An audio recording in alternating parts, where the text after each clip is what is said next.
భారతదేశంలో ప్రవహించే పవిత్ర నదులకు ప్రతి 12 సంవత్సరాలకు ఒకసారి వచ్చే పుష్కరాలు అసలు ఎలా వస్తాయో, మన జాతక చక్రంలోని రాసులకు వీటికి ఉన్న సంబంధం ఏంటో తెలిస్తే మన సనాతన ధర్మం వెనుక ఉన్న ఖగోళ రహస్యానికి మీరు చేతులెత్తి మొక్కుతారు.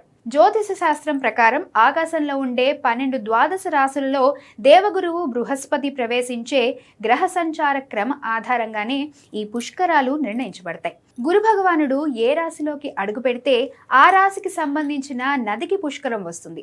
ఉదాహరణకు గురువు మేషరాశిలోకి వెళ్తే గంగా నదికి, సింహరాశిలోకి వెళ్తే గోదావరికి, కన్యారాశిలోకి వెళ్తే కృష్ణా నదికి, అలాగే ఈ ఏడాది గురువు కర్కాటక రాశిలోకి ప్రవేశించబోతున్నందున యమునా నదికి పుష్కరాలు వస్తున్నాయి.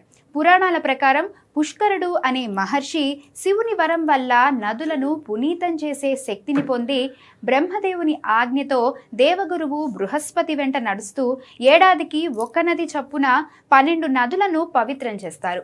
గురుగ్రహం రాశి మారిన మొదటి 12 రోజులను ఆది పుష్కరాలు, చివరి 12 రోజులను అంత్య పుష్కరాలు అని పిలుస్తారు.